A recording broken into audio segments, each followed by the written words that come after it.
pada kelompok 2, silakan bisa dimulai untuk presentasi. Assalamualaikum warahmatullahi wabarakatuh. Sebelumnya saya ucapkan terima kasih kepada Ibu Julianti selaku dosen pengampu mata kuliah pengantar ilmu farmasi karena sudah memberikan kesempatan bagi kita buat presentasi. Perkenalkan, nama saya Nadia Eka Chandra Nurrahma dengan NIM 210103011 dari kelompok 2.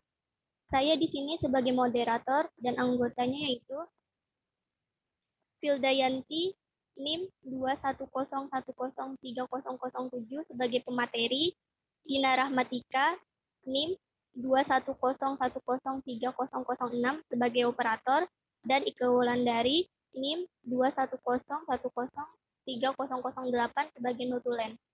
Di sini kita akan mempresentasikan tentang peranan apoteker di apotik. Oke, langsung saja kita mulai presentasi hari ini. Silahkan Fildayanti untuk memulai presentasinya. Baik, terima kasih kepada moderator, Saudari Nadia Eka yang telah memberikan saya kesempatan untuk memaparkan materi dari kelompok 2. Nah, materi dari kelompok 2 ini yaitu peran apoteker di apotek. Nah, teman-teman kan sudah pelajari tentang peran apoteker di rumah sakit. Nah, sekarang kita akan beralih ke apotek. Nah, sebelum itu kita harus mengetahui apoteker itu apa sih? Nah, menurut dari Peraturan Perundang-undangan Nomor 50 Tahun 2009, apoteker adalah sarjana farmasi yang telah lulus sebagai seorang apoteker dan telah mengucapkan sumpah apoteker. Nah, jadi di sini apoteker ini dituntut untuk meningkatkan pengetahuan, keterampilan, dan perilaku agar dapat melaksanakan interaksi langsung dengan pasien, seperti pemberian informasi obat atau PIO, dan konseling dengan pasien. Nah, di sini juga apoteker harus dapat memahami dan menyadari kemungkinan terjadinya kesalahan pengobatan dalam proses pelayanan dan mengidentifikasi, mencegah, serta mengatasi masalah terkait obat. Di sini masalah farmakoekonomi dan farmasi sosial. Di mana untuk menghindari masalah tersebut, apoteker harus menjalankan praktik sesuai standar pelayanan apoteker. Dan apoteker juga harus dapat berkomunikasi dengan tenaga lainnya dan dapat melakukan monitoring penggunaan obat, melakukan evaluasi, serta mendokumentasikan segala aktivitasnya. Nah, di sini mungkin teman-teman pernah mendengar tentang pharmaceutical care. Di sini pharmaceutical care ini yang dahulunya di dunia kefarmasian itu peranan apoteker itu sebagai drug oriented atau semacam yang berhubungan dengan obat dan tidak terlalu berhubungan dengan patient oriented. Nah, sekarang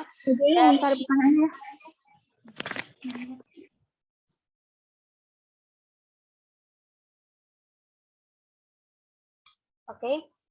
Nah, jadi adanya pergeseran di dunia kefarmasian dari drug oriented menjadi patient oriented. Nah, di situ menghasilkan produk yang namanya pharmaceutical care. Di sini pharmaceutical care pengertian dari pharmaceutical care merupakan tanggung jawab pemberi pelayanan obat sebagai timbulnya dampak yang jelas atau terjaganya kualitas hidup pasien. Karena itu diperlukannya pendidikan berkelanjutan atau lifelong learner. Dan upaya untuk berkomunikasi dengan memberikan informasi yang benar ke pasien merupakan faktor penting dalam membantu pengobatan sendiri. Tetapi apoteker juga harus memberikan kontribusi yang vital melalui manajemen terapi obat dan penyediaan obat tanpa resep ataupun terapi alternatif. Nah, selanjutnya. Nah, jadi setelah kita mengetahui tentang pengertian dari apoteker dan pharmaceutical care, di sini kita akan membahas tentang peran apoteker dalam melakukan pelayanan kefarmasian. Jadi mungkin kalian pernah mendengar tentang 7 star of pharmacy atau 9 star of pharmacy ataupun 10 star of pharmacy. Nah, di sini kita akan membahas tentang yang 7 star of pharmacy yang dikeluarkan oleh WHO. Nah, yang pertama, peran apoteker itu yang pertama pemberi pelayanan atau caregiver.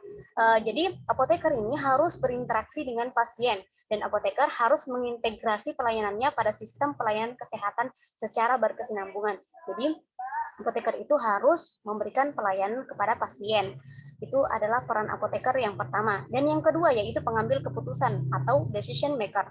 Di sini apoteker harus mempunyai kemampuan dalam mengambil keputusan dengan menggunakan sumber daya yang ada secara efektif dan efisien. Nah, sebagaimana yang kita ketahui bahwa seorang apoteker pasti telah melakukan kuliah sarjana farmasi, telah lulus sarjana farmasi, yang mana dia memiliki pengetahuan dalam dunia kefarmasian. Jadi ketika ada suatu kesalahan atau mengganjal, nah di situ apoteker harus berani mengambil keputusan sesuai dengan apa yang telah dia pelajari dan sesuatu itu bisa digunakan secara efektif dan efisien. Nah, selanjutnya yaitu komunikator. Jadi apoteker ini harus menjadi komunikator yang baik. Jadi seorang apoteker harus memiliki kemampuan berkomunikasi yang baik karena kita ini berhubungan dengan pasien yang mana kita akan memberikan konsultasi obat kepada pasien. Nah, yang selanjutnya yaitu pemimpin. Yang mana pemimpin di sini bukan dimaksud sebagai ketua dari suatu organisasi ataupun suatu kelompok. Namun pemimpin di sini atau leader artinya kita seorang apoteker memiliki jiwa kepemimpinan seperti mengambil keputusan yang baik, memiliki empati yang tinggi dan efektif seperti itu teman-teman.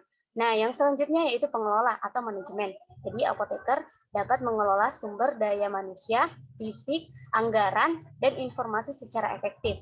Jadi apoteker bersedia berbagi informasi tentang obat ataupun yang berkaitan tentang obat.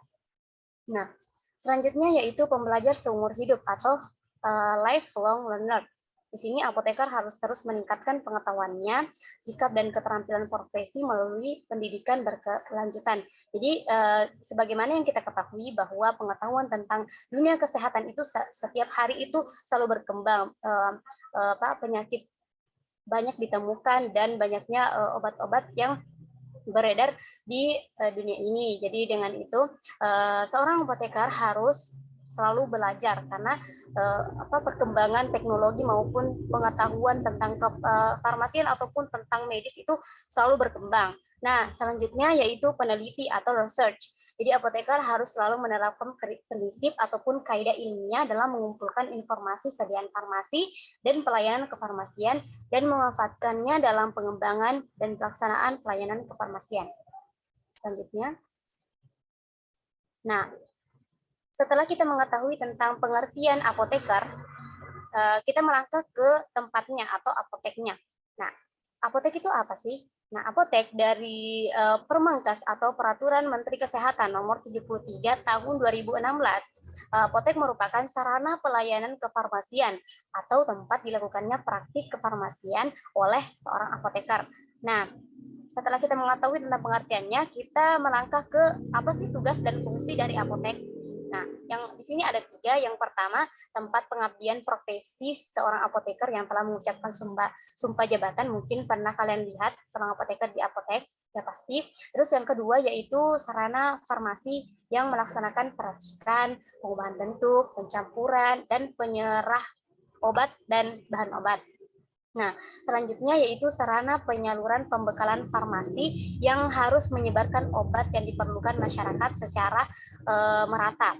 Nah, setelah itu kita melangkah ke apa sih kegiatan kefarmasian di apotek. Nah, di sini ada 2. Yang pertama, membuat obat, mengelola, meracik, mengubah bentuk obat, pencampuran, penyimpanan obat, dan penyerahan obat. Yang kedua yaitu pengadaan obat, penyimpanan, penyaluran, dan penyerahan pembekalan farmasi yang lainnya. Selanjutnya, nah, sini kita membahas tentang pengelolaan sumber daya di apotek. Jadi berdasarkan Surat Kemenkes Republik Indonesia Nomor 1332 pada tahun 2002 tentang perubahan atas Permenkes Republik Indonesia Nomor 922 pada tahun 1993 tentang ketentuan dan tata cara pemberian izin apotek.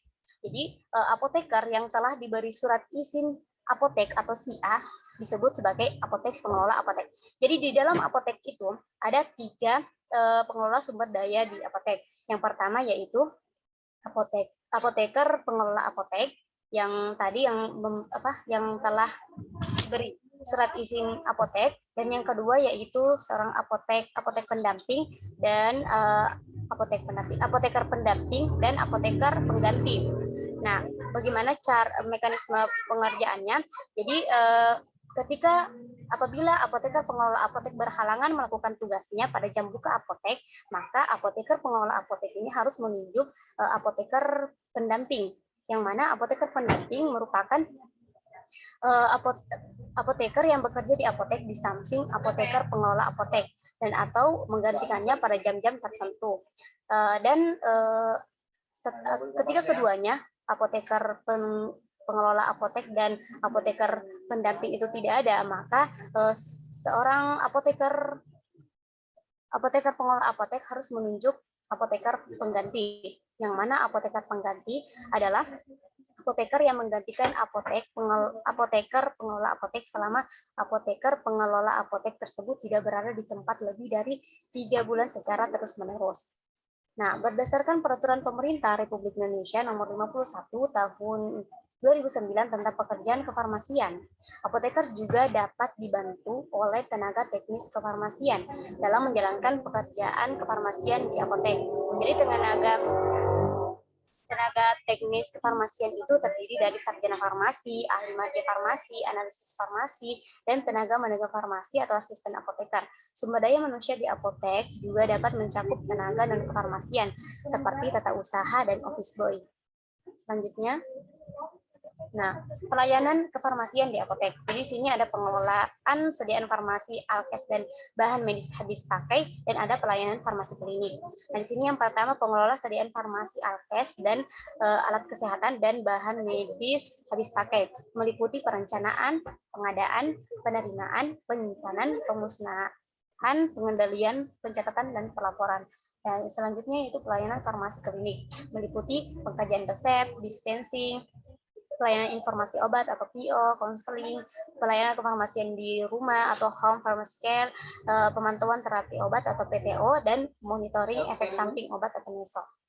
Selanjutnya, peranan apoteker di apotek. Kegiatan apoteker di apotek seperti yang pertama dalam kegiatan pemusnahan obat, apoteker yang memusnahkan obat dengan disaksikan oleh tenaga kefarmasian lain yang memiliki SIP atau SIG dan oleh Dinkes kabupaten atau kota, psikotropika dan narkotika. Yang kedua, dalam kegiatan pemusnahan resep, apoteker yang memusnahkan resep yang disaksikan petugas lain di apotek. Yang ketiga, dalam pengkajian resep, jika ditemukan adanya ketidaksesuaian dari hasil pengkajian, maka apoteker harus menghubungi dokter penulis resep. Yang selanjutnya,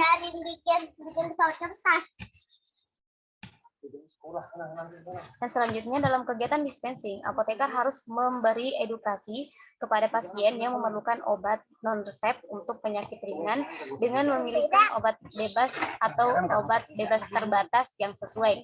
Nah, yang terakhir yaitu dan selanjutnya dalam pelayanan informasi obat, apoteker memberikan informasi mengenai obat yang tidak memihak, dievakuasi dengan kritis, dan dengan bukti terbaik dalam segala aspek penggunaan obat kepada pasien atau masyarakat. Selanjutnya, dalam kegiatan konseling, di mana merupakan proses interaksi antara apoteker dengan pasien atau keluarga untuk meningkatkan pengetahuan, pemahaman, kesadaran, kepatuhan, sehingga terjadi perubahan perilaku dalam penggunaan obat dan menyelesaikan masalah yang dihadapi oleh pasien. Selanjutnya, dalam kegiatan pemantauan terapi obat atau PTO, apoteker memastikan bahwa seorang pasien mendapatkan terapi obat yang efektif dan terjangkau dengan memaksimalkan efikasi dan meminimalkan efek samping. Terima kasih. Mungkin hanya itu yang bisa kami sampaikan dari kelompok 2. Saya kembalikan kepada moderator. Baik, terima kasih Hilda untuk presentasinya. Silahkan bila dari kelompok lain ada yang ingin bertanya, silahkan.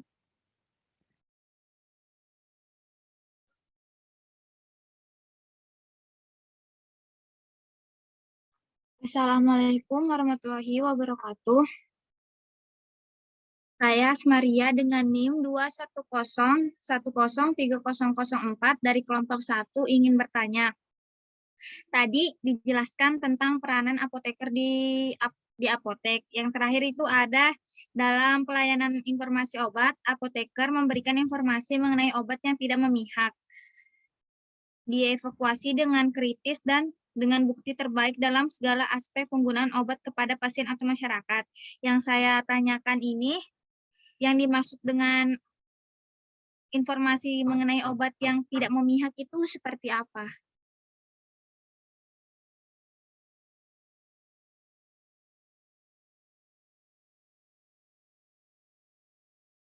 Terima kasih Asmaria atas pertanyaannya. Ada lagi yang ingin bertanya?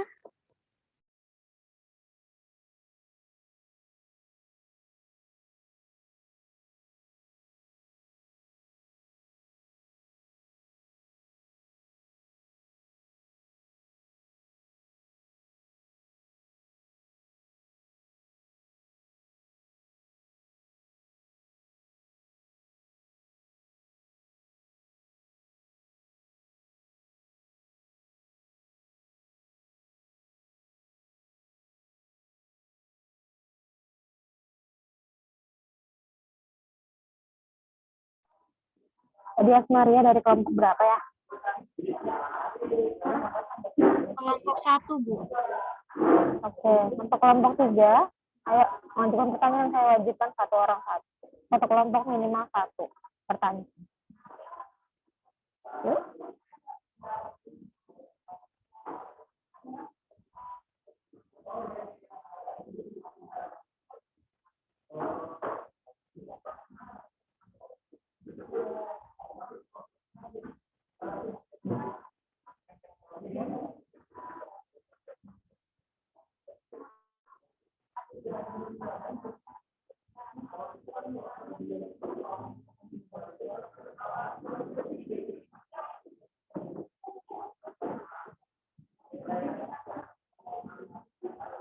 Oke, kalau gitu saya nanya.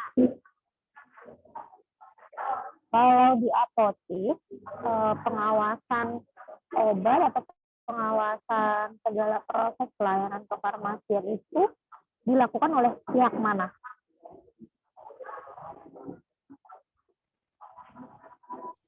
Ibu bisa diulang pertanyaannya, Bu? Pengawasan pengawasan mutu, pokoknya segala pengawasan untuk pelayanan kefarmasian di apotik itu dilakukan oleh siapa?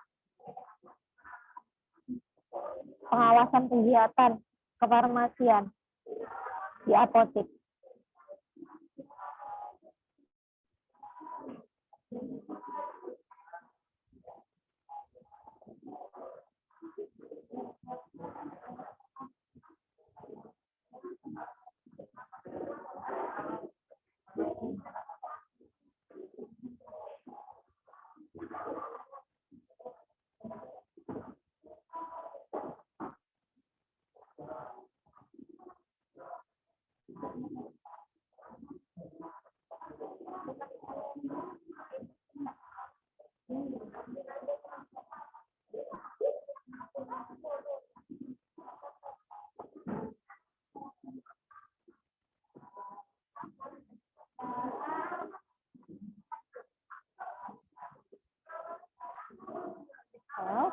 Silakan untuk kelompok 3, apakah sudah mau mengajukan pertanyaan? Saya izin bertanya, Bu. Ya, siapa namanya, dari kelompok berapa? Nama saya Silviana Dewi, Bu, dari kelompok 3. Izin bertanya, mengapa peran apoteker di apotik itu ditekankan konsep pharmaceutical care? Terima kasih.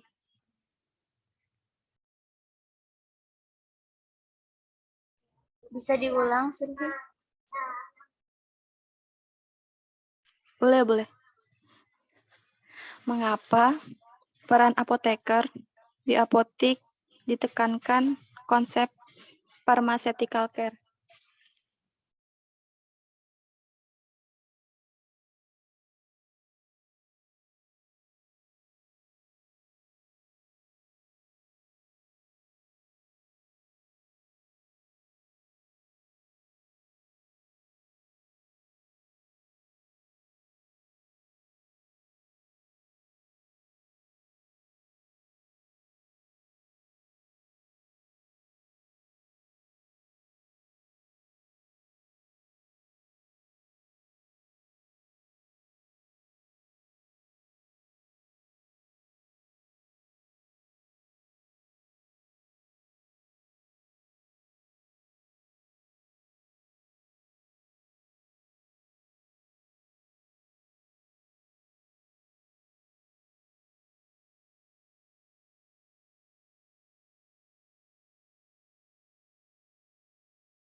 Sebelumnya kami ingin minta waktunya untuk mencari jawabannya terlebih dahulu.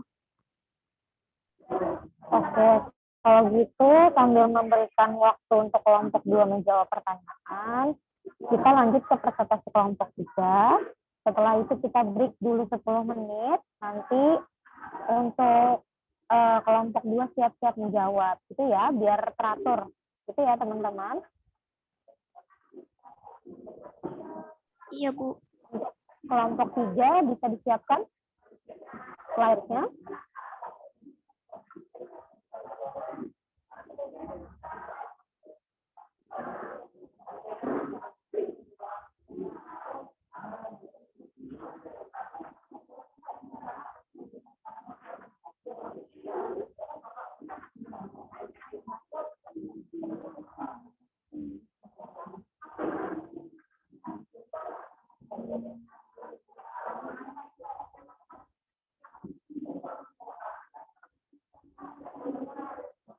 Oke. Sudah siap ya kelompok 3? Kelompok 3 silakan melakukan presentasi. Saya serahkan kepada moderator kelompok 3 untuk dilanjutkan ke presentasi yang mempresentasikan PPT kalian. Silakan. Baik, sebelumnya Assalamualaikum warahmatullahi wabarakatuh. Waalaikumsalam warahmatullahi wabarakatuh. Baik, saya ucapkan terima kasih kepada Ibu Julianti selaku dosen pengampu mata kuliah pengantar ilmu farmasi. Dan saya ucapkan terima kasih atas waktunya. Dan terima kasih untuk teman-teman juga yang akan mendengarkan presentasi dari kita. Sebelumnya, perkenalkan nama saya Nurdiani. Saya akan menjadi moderator sekaligus penotulensi di grup 3. Di sini kami akan menyampaikan materi yang berjudul peran apoteker di bidang industri yang akan dipaparkan lebih lanjut oleh rekan saya Silviana Dewi. Kepada Silviana Dewi, saya persilahkan. Terima kasih.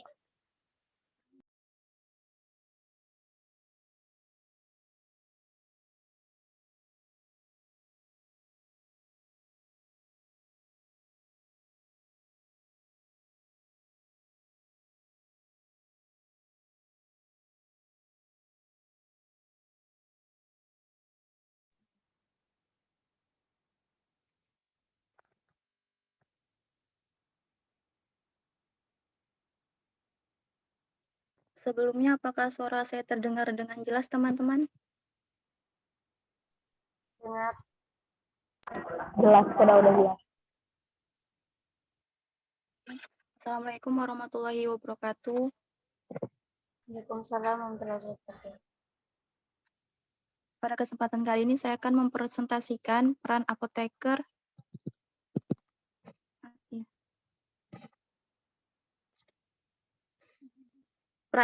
di bidang industri.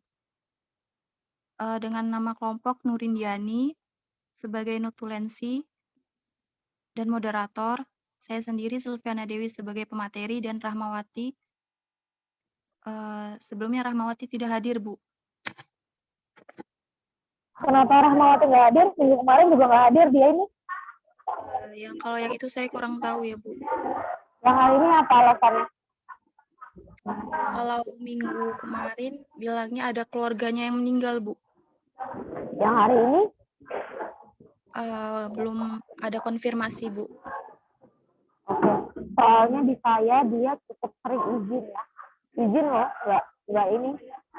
Tidak, maksudnya bukan ada sakit atau apa, izin. Ini tanggal kemarin juga sering banget izin minggu sebelum UTS itu. Belum ada informasi ya hari ini ya? Iya, Bu. Oke. Saya akan lanjutin aja, ntar kita omongin kesepakatan nilainya. Lanjutin dulu aja ya.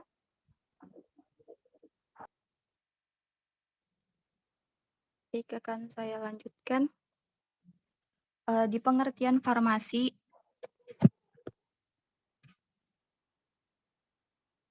ini yang gampang mati. Ya. Di industri farmasi itu adalah pekerjaan farmasi di bidang industri yang meliputi industri obat jadi maupun industri bahan baku obat. Jadi industri farmasi itu pekerjaan di bidang industri ada 2 jenisnya, yaitu meliputi industri bahan obat jadi maupun industri bahan baku obat. Pengertiannya yaitu industri obat jadi, industri yang menghasilkan suatu produk yang telah melalui seluruh tahap proses pembuatan. Sedangkan industri bahan baku adalah bahan yang diperlukan dalam proses pembuatan suatu obat jadi. Jadi, industri obat jadi itu seperti hasil dari produk obat jadi, sedangkan bahan baku itu suatu proses atau seluruh tahap proses pembuatan obat jadi tersebut. Selanjutnya, persyaratan industri farmasi. Bila perusahaan industri ingin mendirikan suatu produksi farmasi atau obat, itu harus melalui persyaratan-persyaratan industri farmasi. Yang pertama, itu dilakukan oleh perusahaan umum, perseroan terbatas, atau PT atau koperasi, baik itu swasta maupun perusahaan-perusahaan lainnya.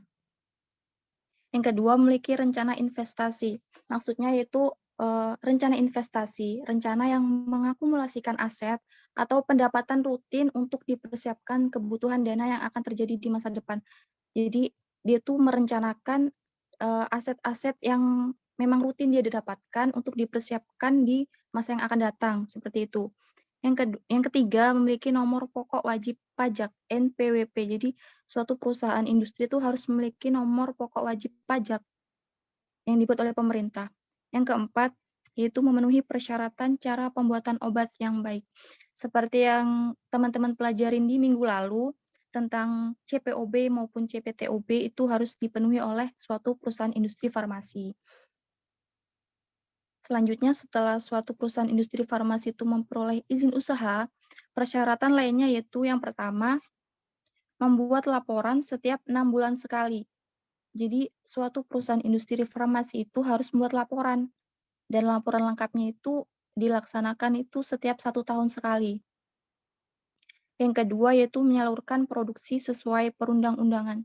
Jadi, kayak pendistribusiannya itu harus sesuai dengan undang-undang yang telah ditetapkan. Yang ketiga, melaksanakan upaya mencegah pencemaran lingkungan. Jadi suatu perusahaan industri itu bila ingin mendirikan suatu perusahaan itu harus memikirkan dampak lingkungan.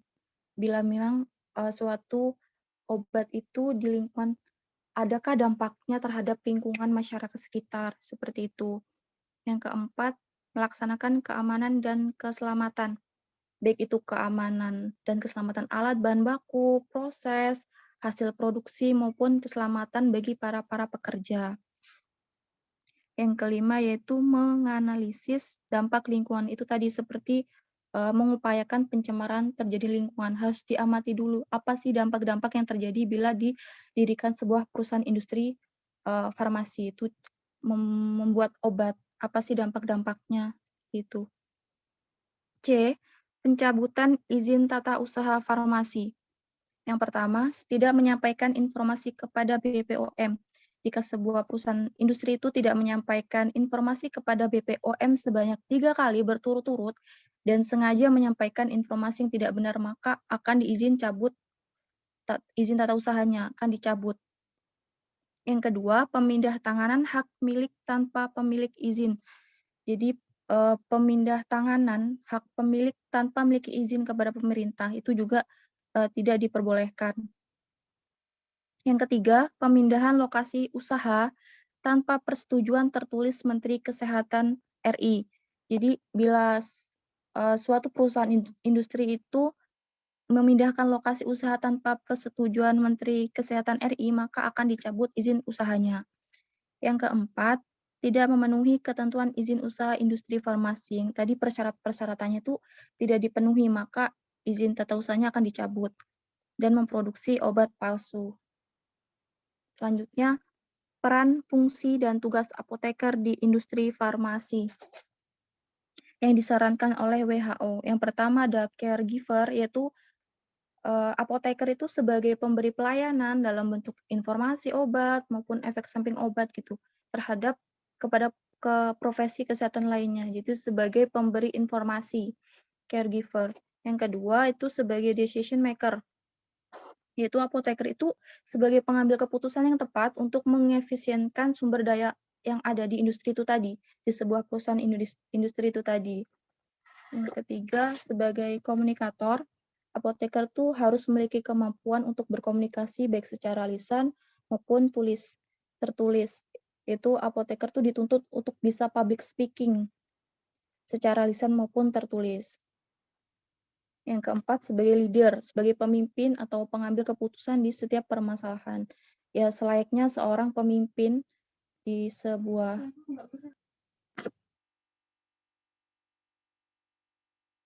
udah gerak yang pink kan? Iya. Ya.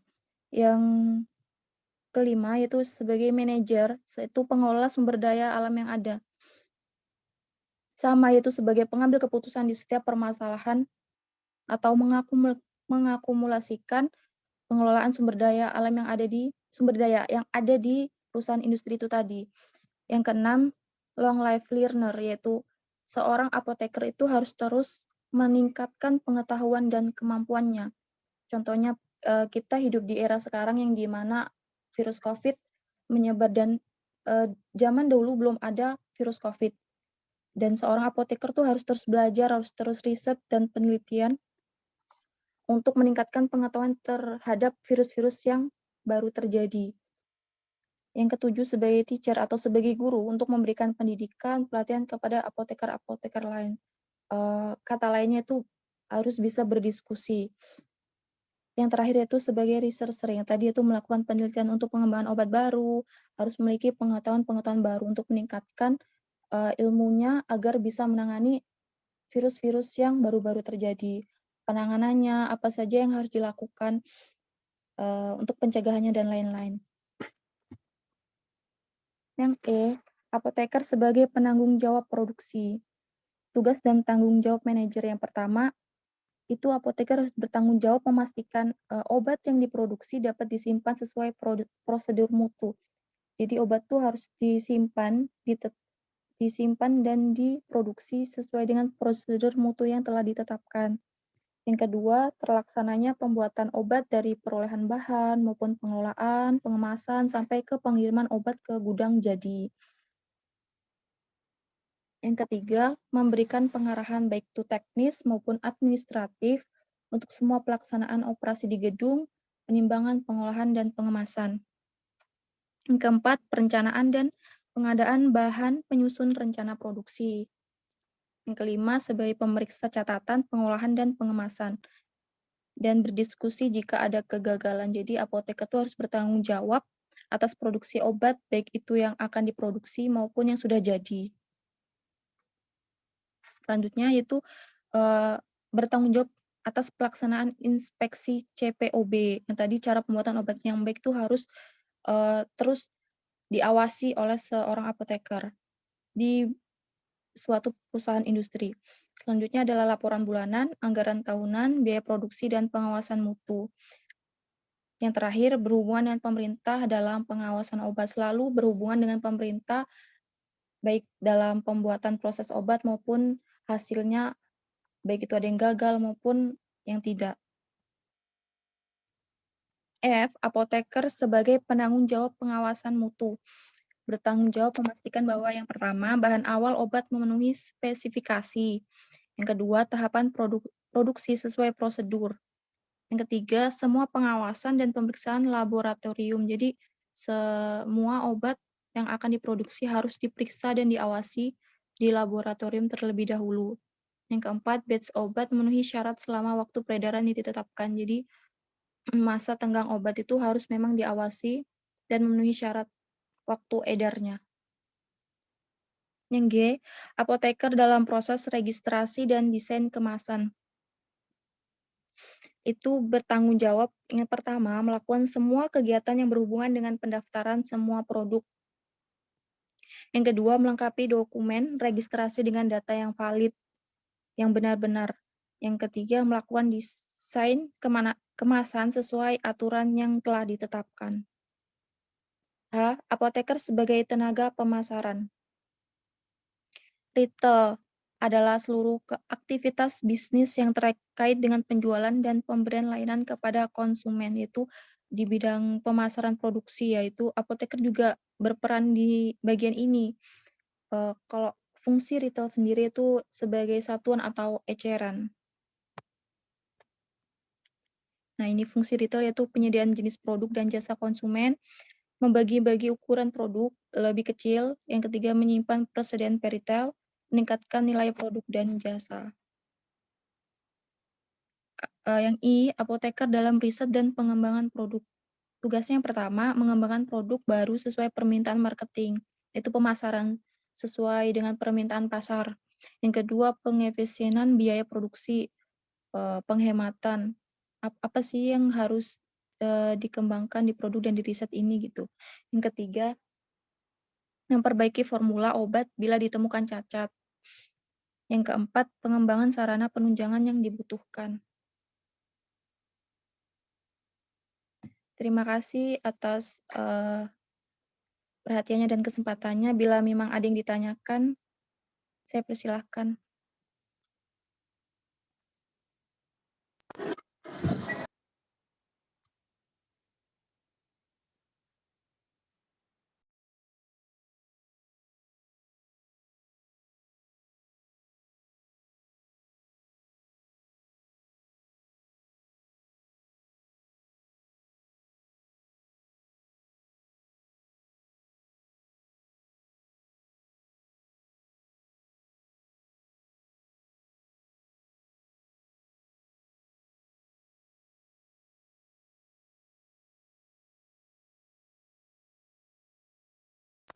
Silakan kelompok 1 dan kelompok 2 mengajukan pertanyaan.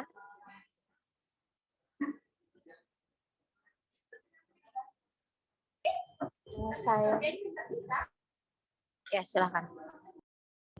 Bismillahirrahmanirrahim. Perkenalkan, nama saya Filianti dari kelompok 2. Saya ingin bertanya mengenai ruang kerja farmasis di bidang industri itu seperti apa? Terima kasih. Boleh diperjelas, Filda, pertanyaannya? Pertanyaan saya, ruang kerja farmasis atau kayak tempat kerja, bagian yang dikerjakan oleh farmasis di bidang industri itu seperti apa? Ruang kerja farmasisnya di bidang industri.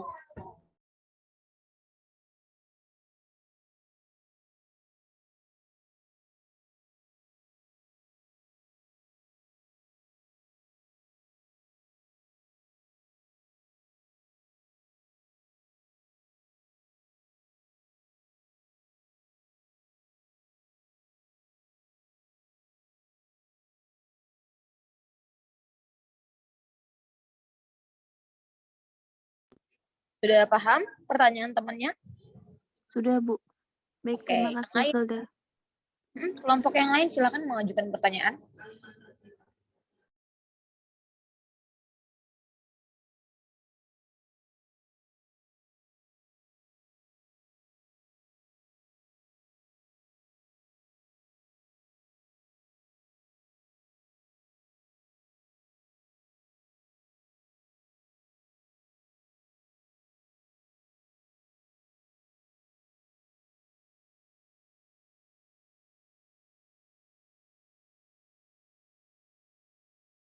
Silakan kelompok yang belum bertanya.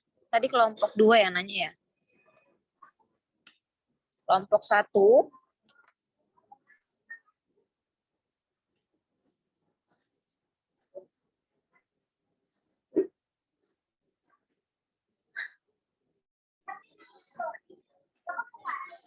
Gimana kelompok 1 ada pertanyaan?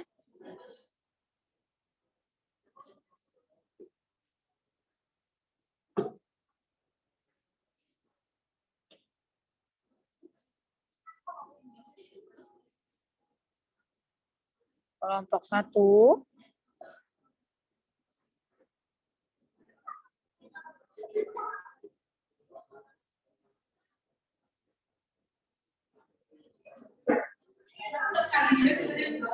Oke. Untuk kelompok 2 sudah bisa menjawab pertanyaan. Kelompok 2. Bisa silakan menjawab pertanyaan atau saya beri waktu. Saya kasih waktu 5 menit ya untuk kelompok 3 memberikan satu pertanyaan. Kemudian 10 menit kemudian baru kelompok 2 menjawab dan kelompok 3 selanjutnya. Itu ya, 5 menit dari sekarang silakan disiapkan pertanyaan untuk kelompok 3.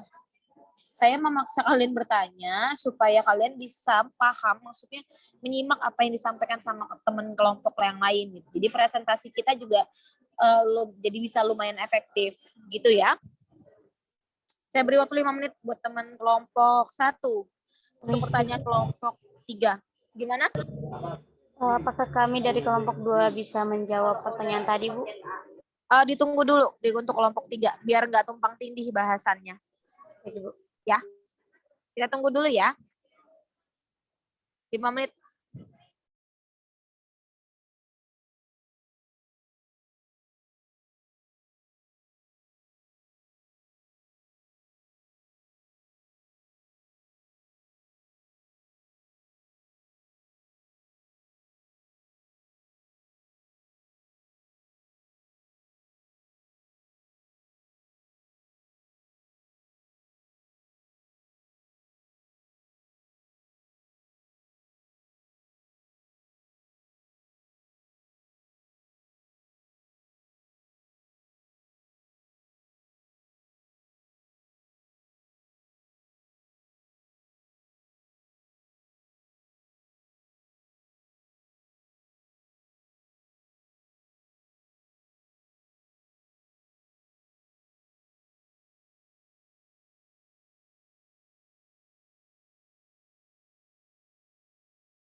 Permisi.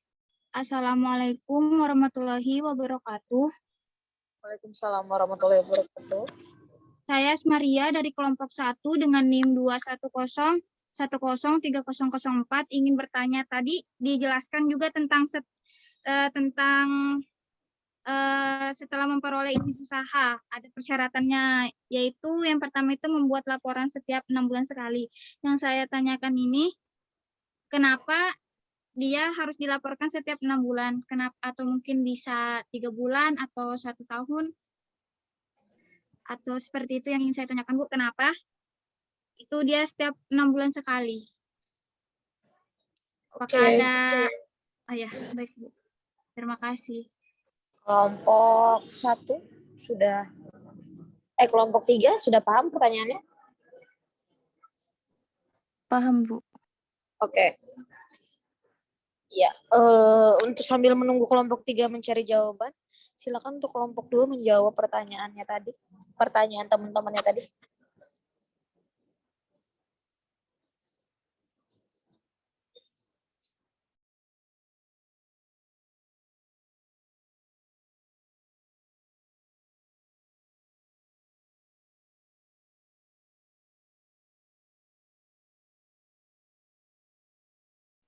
Baik, kita akan menjawab pertanyaan dari kelompok 1 Asmaria yang akan dijawab oleh Dina Rahmatika.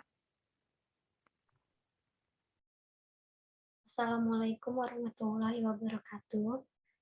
Jadi di sini saya akan menjawab pertanyaan dari Asmaria, yaitu dalam pelayanan informasi obat, apoteker memberikan informasi mengenai obat yang tidak memihak. Apa yang dimaksud dengan memberikan informasi mengenai obat yang tidak memihak? Yang dimaksud tidak memihak di sini mungkin seperti dalam menginformasikan obat, tidak memihak dalam satu jenis obat saja. Contohnya obat A lebih baik dari obat B, dan hanya menyebutkan obat A saja. Tetapi seharusnya diinformasikan kedua obat tersebut dan diberitahu kelebihan dan kekurangan di antara kedua obat itu.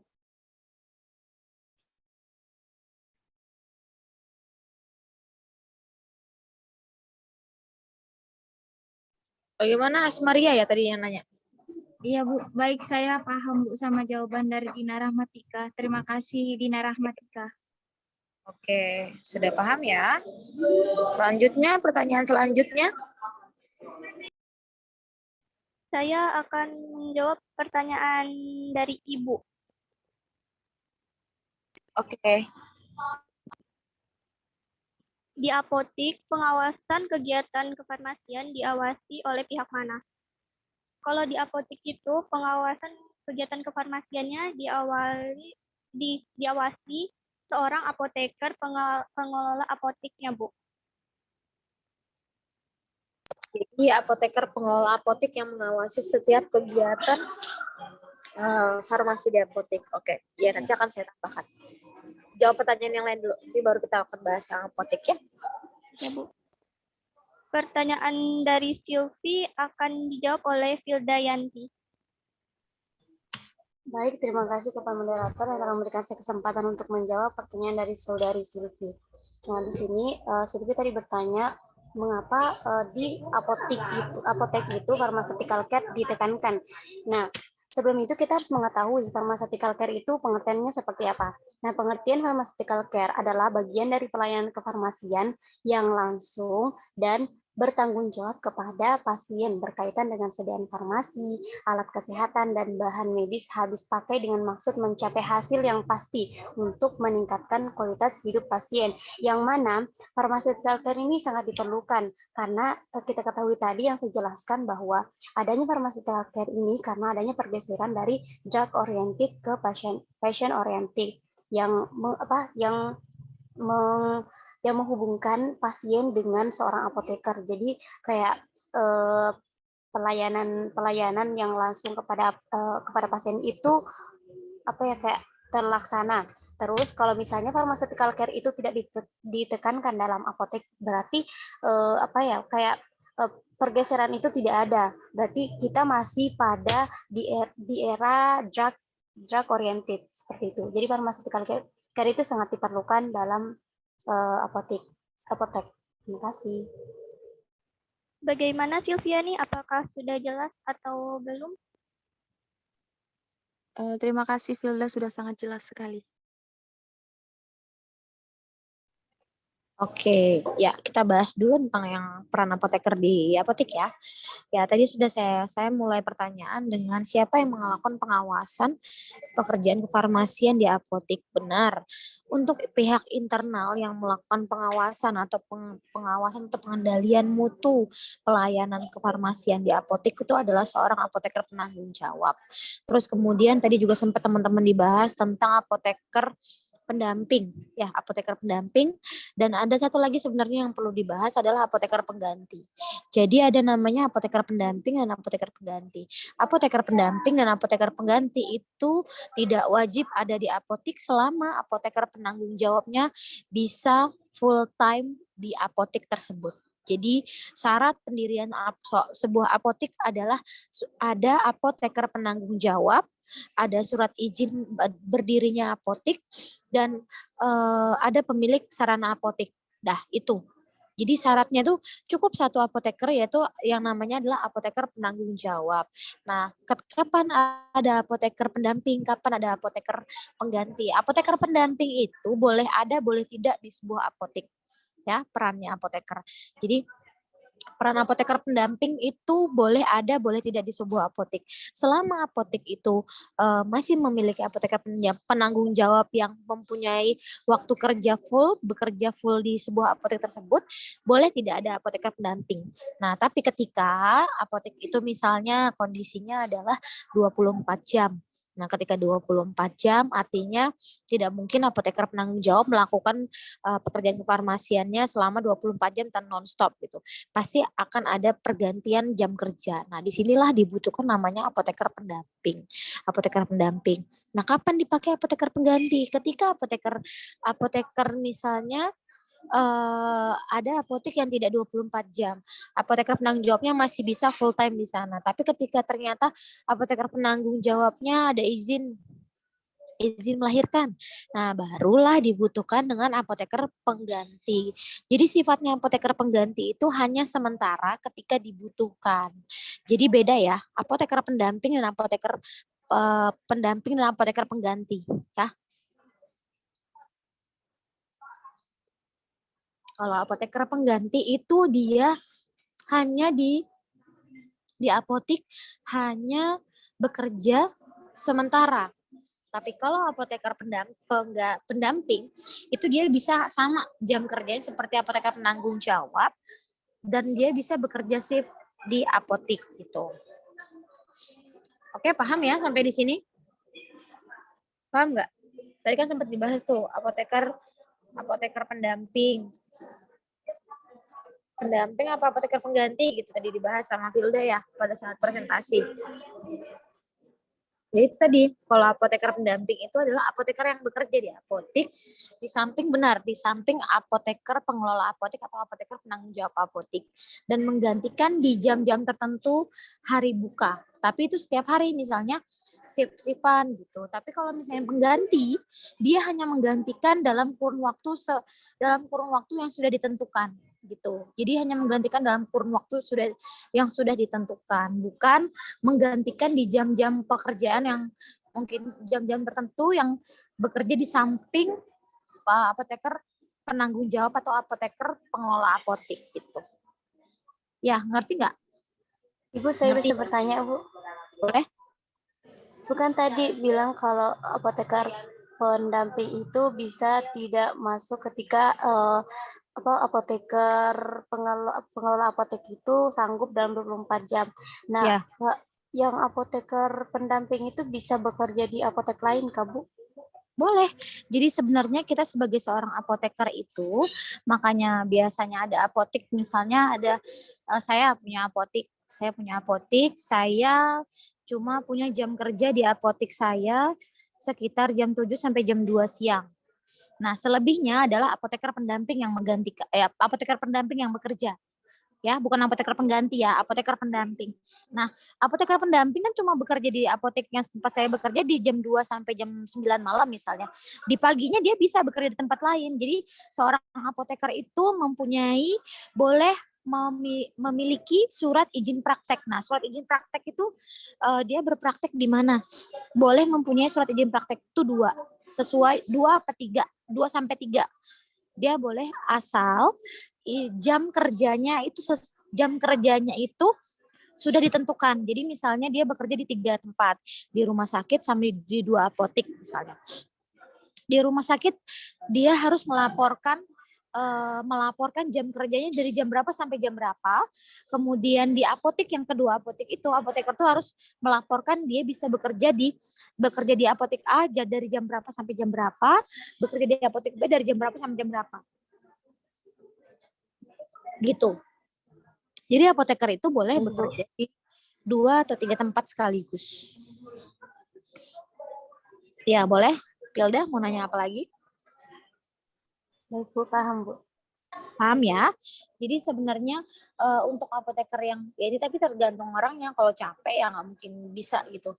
Tapi kalau biasanya apoteker itu paling kuat di 2 tempat sekaligus bisa. Gitu untuk apoteker tapi kalau misalnya dia di apotek A, dia sebagai apoteker penanggung jawab atau pengelola apotek, di apotek B nggak boleh jadi pengelola lagi, tapi dia posisinya sebagai apoteker pendamping. Ya, apoteker apoteker pendamping gitu. Nggak boleh jadi apoteker pengelola apotek lagi gitu. Jadi posisinya beda. Gitu. Paham? Terus ya tadi kan sedikit kita bahas tentang pengawas internal di apotek ya. Pengawas internal di apotek adalah seorang apoteker pengelola apoteknya atau pemilik sarana apoteknya yang menjamin bahwa setiap proses pelayanan kefarmasian di apotek itu sudah memenuhi standar mutu, standar pelayanan kefarmasian sesuai perundang-undangan. Terus tapi yang eksternalnya siapa yang sering melakukan pengawasan, misalnya obat psikonarkotika, itu bagaimana proses pengelolaannya dan bagaimana proses distribusinya, itu siapa melakukannya, itu adalah Dinas Kesehatan dan Badan POM. Itu melakukan biasanya Dinas Kesehatan dan Badan POM itu melakukan kegiatan rutin sidak, biasanya dia melakukan sidang mendadak, jadi dia datang ke apotek-apotek tanpa pemberitahuan, kemudian mengecek untuk obat-obat yang memiliki sifat adiktif seperti narkotika, psikotropika, itu untuk mengecek bagaimana proses distribusinya di apotek gitu. Jadi proses penggunaan obatnya, pelayanan farmasi yang terkait obat tersebut di apotek. Nah, jadi pengawasan itu dilakukan 2 pihak, dari eksternal dan internal. Internal itu oleh apoteker pengelola apotek, yang eksternal biasanya dilakukan oleh Dinkes dan Badan Pengelola Apotek. Badan Pengawasan Obat dan Makanan gitu. Oke, sampai di sini. Berarti teman-teman sudah ada bayangan ya tentang apoteker pengelola apotek. Terus tadi membahas tentang pharmaceutical care. Sebenarnya pharmaceutical care itu tidak hanya fokus kepada pelayanan kefarmasian di apotek. Pelayanan kefarmasian di rumah sakit, di puskesmas pun juga sebenarnya fokusnya sama. Kita fokus kepada pharmaceutical care, di mana pharmaceutical care ini bertujuan untuk endingnya adalah penggunaan obat yang rasional. Jadi supaya pasien-pasien itu mendapatkan efek obat yang maksimal, kemudian dengan didukung oleh pemberian informasi obat yang benar dan rasional. Jadi kita mau obat itu memberikan efek yang maksimal, tetapi dengan adanya pharmaceutical care ini bisa membantu masyarakat atau pasien yang menggunakan obat itu bisa lebih tepat dan tidak salah dalam penggunaannya gitu. Jadi tujuan pharmaceutical care itu tidak hanya di apotek, tetapi juga di puskesmas, di rumah sakit, semuanya ada kaitannya dengan pharmaceutical care kayak gitu ya. Oke. Mau ngebahas apa lagi tentang yang di apotek? Oke, kita bahas tadi deh sedikit. Jadi di apotek ini ada kegiatan yang dari perencanaan, pengadaan, penerimaan, sampai ke pelaporan. Itu semua sesuai dengan undang-undang, seorang apoteker harus menguasai segala aspek ya, aspek pengelolaan sediaan farmasi di apotek gitu. Jadi dari perencanaan, walaupun misalnya kita apoteker harus tahu bagaimana mau merencanakan merencanakan pengadaan sediaan farmasi, alat kesehatan dan medis habis pakai di apotek. Di mana kalau kita merencanakan pengadaan dengan baik, artinya ketersediaan obat di apotek kita tuh juga terjamin. Selalu ada untuk pasien cari misalnya obat A, selalu ada di apotek kita karena pengadaan kita baik. Nah, itu apoteker juga punya peran penting di sana. Kemudian di penerimaan misalnya, kita harus bisa memastikan kita seorang apoteker itu juga punya peran untuk menentukan bagaimana standar penerimaan obat-obat yang masuk ke dalam apotek kita. Jadi kita harus tahu standar, oh ini layak untuk kita terima, ini tidak layak untuk kita terima. Barang-barang atau obat-obat yang layak atau tidak layak untuk diterima. Kita juga harus tahu itu. Jadi misalnya secara kondisi fisiknya, oh ini aman sih. Tapi kalau misalnya kondisi fisiknya kardusnya rusak atau basah, ya kita mau terima apa enggak? Kalau seorang apoteker harus tahu, oke, kita nggak boleh terima itu karena kita jamin obat itu pasti rusak. Kalau misalnya kita nekat untuk tetap menerima obat rusak tersebut terus kita jual ke pasien, berarti kita sudah membahayakan nyawa pasien. Itu sudah itu sudah menjadi sebuah kesalahan yang dilakukan oleh seorang apoteker gitu. Jadi kita harus detail. Kemudian dari penyimpanan. Nah, ketika obat itu masuk ke apotek dengan kondisi baik. Nah, ketika disimpan di apotek kita harus tahu, seorang apoteker harus tahu standar penyimpanan yang baik untuk obat-obat sesuai dengan jenis-jenis obatnya. Jadi harus tahu, misalnya sirup disimpan di mana, tablet itu disimpan di mana, kemudian obat-obat vaksin, obat-obat yang misalnya supositoria itu simpannya di suhu berapa, itu kita harus tahu. Jadi kita harus menguasai itu juga. Jadi nggak cuman, jadi bekerja sebagai apoteker itu nggak cuman hanya tahu kita ngasih obat, kita ngitung dosis, enggak. Dari obat itu datang ke apotek, terus obat itu disimpan di apotek, kemudian baru sampai kita berikan ke pasien, kita edukasi pasien dengan cara penggunaan obat yang baik, itu kita harus paham. Semua tahapan itu kita harus paham. Jadi nggak cuman obat, mau beli obat apa, obat pilek, ya udah kita kasih obat pilek tanpa kita memberikan informasi, tanpa kita menggali informasi apa ke pasiennya. Misalnya pasiennya, oh obat pileknya dari kapan ibu, disertai demam atau tidak, kemudian sudah minum obat apa, harus kita detail untuk memberikan, karena sedikit penyakit, maksudnya seringan apapun kondisi pasien, kita harus detail kita harus berhati-hati dalam pemberian informasi dan pemberian atau penjualan obat gitu ya. Paham? Oke, sampai di sini teman-teman? Ibu mau nanya, Bu. Iya, silahkan. Ini dari rumah sakit disuruh nabusnya ke apotek. Ya. Obat. Tapi di apotek nggak dibolehkan. Bagaimana tanggapan Ibu? Mungkin obatnya keras kah atau gimana itu Ibu? Menurut Ibu? Ya, untuk obat tidak diberikan di apotek. Biasanya kalau obat dari rumah sakit itu sudah disertai dengan resep, itu sudah boleh ditebus dimanapun, di apotek manapun. Ini kecuali misalnya di rumah sakit hanya diberikan misalnya cuman diberikan, Bu nanti beli di apotek ya, ini obatnya gitu. Misalnya dokternya cuman bilang ini obatnya.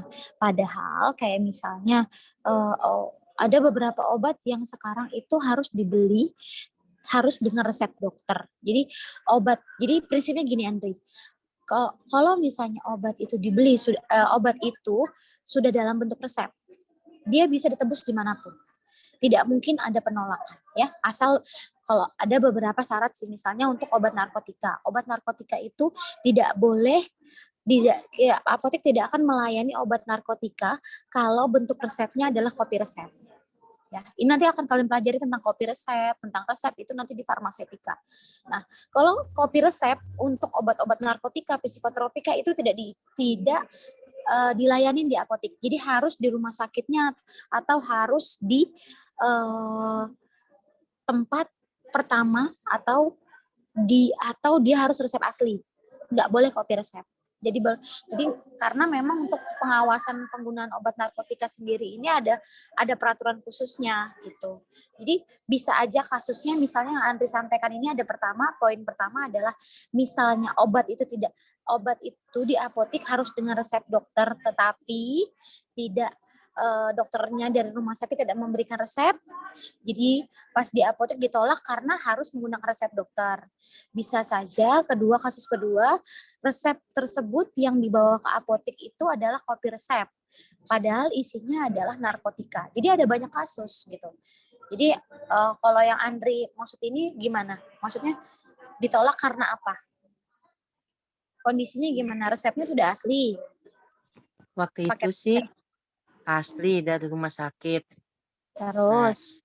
Terus itu disuruh rumah sakit ngabis ke apotek. Nah, sudah gitu ke apotek terus itu di apotek nggak dibolehkan. Karena Mungkin karena obatnya keras kah? Jadinya kan untuk dalam tubuh kan udah cocok.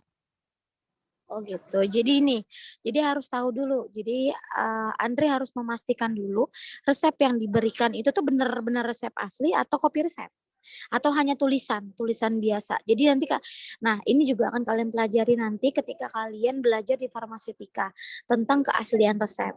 Nanti akan dipelajari pelan-pelan ketika sudah. Jadi di apotek itu akan melayani obat sesuai dengan resep atau keaslian resep. Ya, nggak boleh sembarangan. Apalagi yang misalnya Andri bilang tadi adalah obatnya keras, ditambah lagi antibiotik nggak boleh dibeli bebas, memang di apotek harus dengan resep. Obat-obat yang mengandung prekursor itu obat-obat yang keras, terus kemudian obat-obat yang mengandung resep yang mengandung narkotika, psikotropika itu nggak boleh dibeli bebas, harus menggunakan resep yang dijamin keasliannya. Nanti untuk penilaian keaslian resep akan kalian pelajari nanti di mata kuliah selanjutnya. Gitu ya. Paham, Andri? Paham, Bu. Oke, ada lagi yang mau menanyakan tentang apotek? Kalau enggak kita langsung pindah ke industri. Sudah?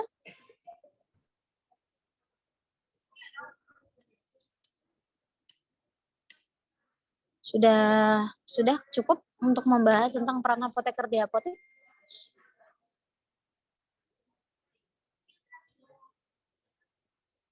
Oke, teman-teman udah cukup ya?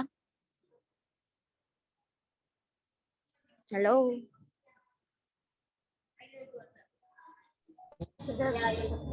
Oke. Kita pindah ke kelompok 3. Silakan kelompok 3 pelan-pelan menjawab pertanyaan dari teman-temannya.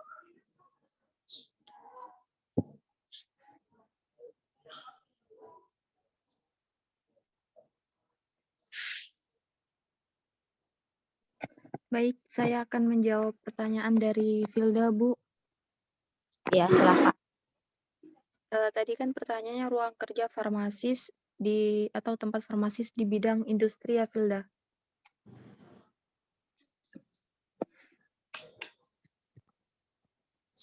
Untuk ruang kerjanya sendiri itu seorang farmasi atau seorang apoteker itu di bidang industri bisa sebagai quality control, itu pemeriksa produk jadi atau bahan baku di suatu perusahaan. Di bidang industri, di bidang produksi juga bisa, itu yang mengatur produksi obat mulai dari penimbangan sampai obat jadi.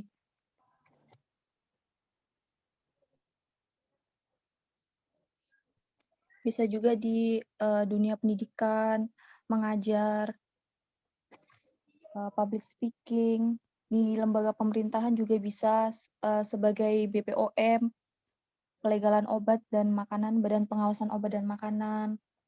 Bisa juga di BPJS, penyelenggara jaminan kesehatan.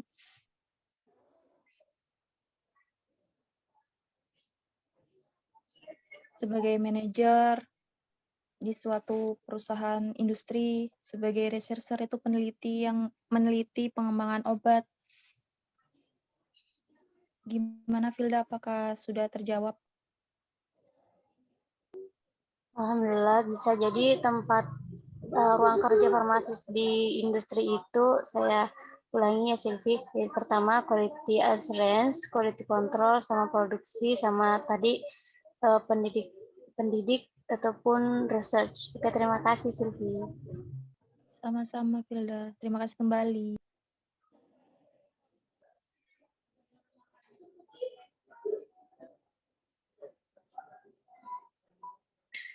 Oke, pertanyaan selanjutnya. Baik, saya ingin menjawab pertanyaan dari Asmaria. Tadi pertanyaannya, kenapa laporan farmasi di bidang industri 6 bulan sekali ya, Asmaria? Kurang nyaring. Tadi pertanyaannya Asmaria, kenapa laporan farmasi dilakukan 6 bulan sekali gitu kan di bidang industri? Iya. Jadi sesuai dengan peraturan Menteri Kesehatan RI nomor 1799 Menkes per 12/2010 tentang industri farmasi, pada bab 4 tentang pelaporan itu pada pasal 23-nya dimuat bahwa pada pasal tersebut industri farmasi wajib menyampaikan laporan secara berkala mengenai kegiatan usahanya sekali dalam 6 bulan, meliputi jumlah dan nilai produksi setiap obat atau bahan obat yang dihasilkan. Jadi laporannya itu memang wajib dilakukan 6 bulan sekali, itu sesuai sama peraturannya. Terus laporan industri farmasi itu disampaikan kepada Direktur Jenderal dengan tebusan kepada Kepala Badan. Dan laporan itu dilakukan paling lambat 15 Januari dan 15 Juli. Terus laporan itu dilakukan atau disampaikan dalam bentuk elektronik. Bagaimana Asmaria? Baik, saya mengerti. Terima kasih, Rindi. Ya, terima kasih juga atas pertanyaannya.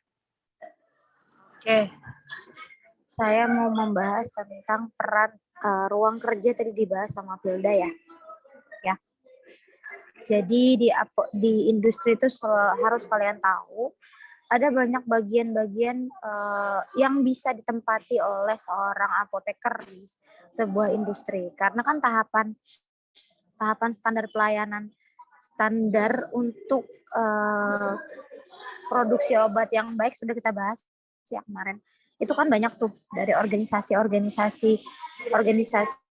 dari CPOB itu kan ada organisasiannya. Ya, ingat nggak? Cara pembuatan obat yang baik itu kan ada keorganisasiannya.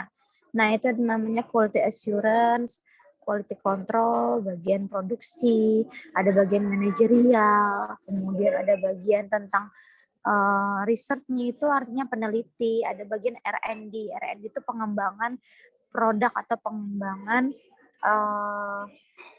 pengembangan produk lah intinya gitu. Nah, jadi ruang apoteker itu atau peran apoteker di industri itu tuh jadi di bagian-bagian itu. Jadi tergantung dia di mana diletakkan.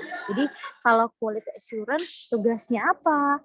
Quality control misalnya dia mengkontrol semua bahan baku dijamin sudah mengontrol semua bahan baku sudah sesuai dengan syaratnya atau produk yang jadi gimana standarnya, itu peran apoteker juga ada di sana. Kemudian kalau masih di bagian produksi dia harus tahu bagaimana dari standar bahan baku, standar mutu bahan baku sampai produk itu jadi. Itu adalah tanggung jawab bagian produksi. Jadi ruang lingkup apoteker di industri itu banyak. Jadi kalau apoteker kalian berpikir bahwa sebuah industri itu hanya satu apotekernya, enggak. Jadi setiap di quality assurance, apoteker yang bertanggung jawab itu berbeda. Di quality control, apoteker yang bertanggung jawab itu beda. Di produksi, bagian produksi, apoteker yang bertanggung jawab itu beda. Jadi minimal mungkin ada sekitar 5 atau 6 apoteker yang ada di industri. Itu mereka punya keilmuan atau kejuruan atau ilmunya beda-beda gitu. Jadi nggak bisa kita samain. Kita memang belajar waktu di kuliah, kita belajar tentang semua ilmu kefarmasian gitu. Tetapi ketika di dunia pekerjaan, apoteker itu harus fokus dengan tugasnya mereka masing-masing. Misalnya bagian penelitian, bagian riset atau bagian R&D, mereka akan fokus tentang pengembangan produk. Jadi misalnya yang akan mereka perdalam adalah ilmu-ilmu terkait tentang modifikasi struktur. untuk mengetahui oh ternyata kalau struktur A atau penisilin itu dimodifikasi, dia akan memberikan efek antibiotik yang lebih baik gitu misalnya. Itu bagian R&D di sebuah industri. Nah, ketika mereka sudah bisa mengembangkan itu, mereka melakukan penelitian dan mengembangkan modifikasi dari struktur penisilin, ternyata dapatlah obat baru.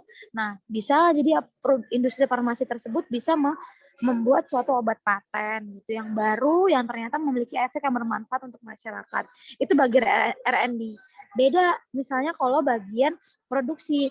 Nah, bagian produksi apa yang harus mereka pahami lebih detail adalah cara pembuatan obat yang baik. Standarnya dari standar mutunya, bahan bakunya, alatnya, higienisnya, sanitasinya, sampai ke SDM sumber daya manusianya yang melaksanakan proses produksi. Itu yang harus difokuskan oleh bagian produksi. Apoteker yang bekerja di bagian produksi. Jadi setiap bidang yang mereka kerjakan atau setiap bidang yang diberikan tanggung jawab kepada mereka, itu keilmuannya beda-beda, walaupun masih dalam ruangan lingkup farmasi gitu. Jadi yang kita pelajari itu akan luas nanti ketika kalian akan terjun di dunia pekerjaan, di industri pun, di apotik, di rumah sakit, maupun di puskesmas, di klinik, itu akan beda-beda nanti fokusnya gitu. Gitu ya untuk yang di industri. Untuk yang di industri ada lagi nggak? Nah, untuk industri ada lagi, nggak cuma industri obat. Apoteker juga punya peran di industri kosmetik ya. Kosmetik, industri obat tradisional, semua punya peran. Ada peran di sana pasti apoteker juga.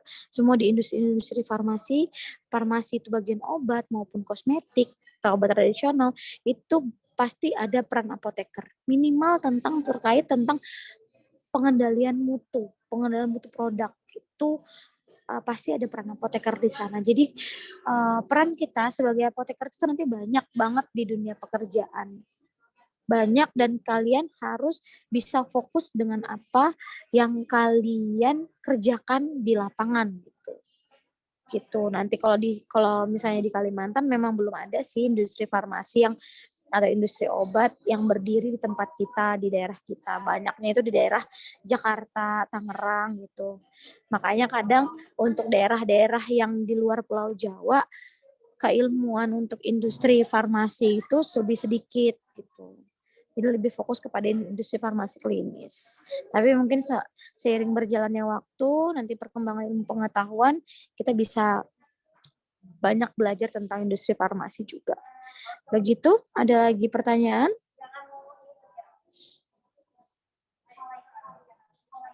Ada pertanyaan kah teman-teman?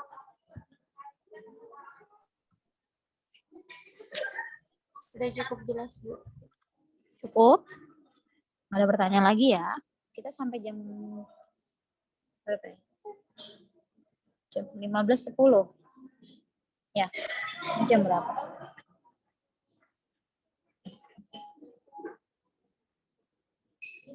Oke.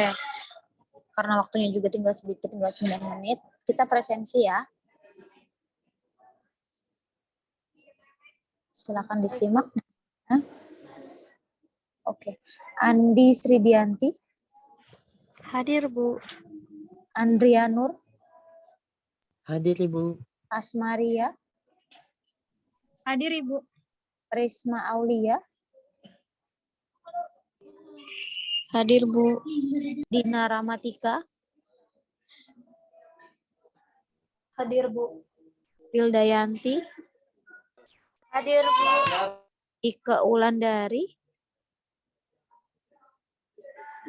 Ike? Ada nggak nih temennya tadi kelompok 2? Ike? Iya. Hadir?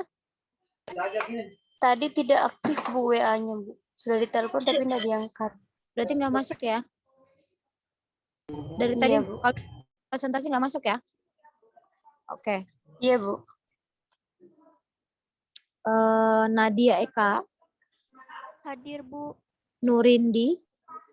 Hadir, Bu. Ramawati nggak hadir ya. Silviana Dewi. Hadir, Bu. Oke. Berarti 2 yang nggak hadir hari ini.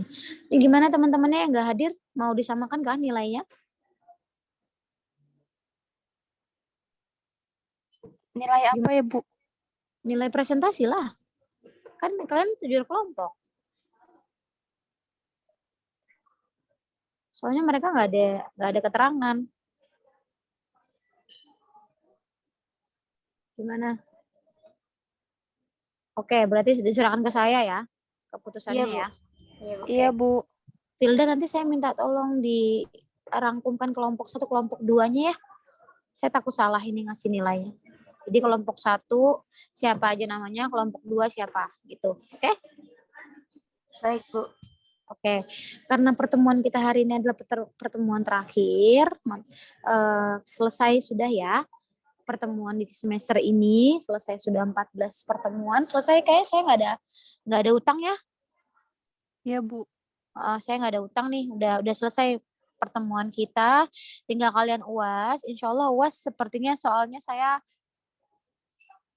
belum bisa pastikan esai apa pilihan ganda. Sepertinya sih nanti pilihan ganda, terus nanti ada esainya juga untuk ngebantu ngangkat nilainya gitu. Oke, nggak ada pertanyaan lagi ya teman-teman? Apa yang Ibu, sudah saya sampaikan? Gimana siapa? untuk UASnya itu nanti ada remedialnya Kak Bu kalau misalnya nilainya di bawah KKM gitu.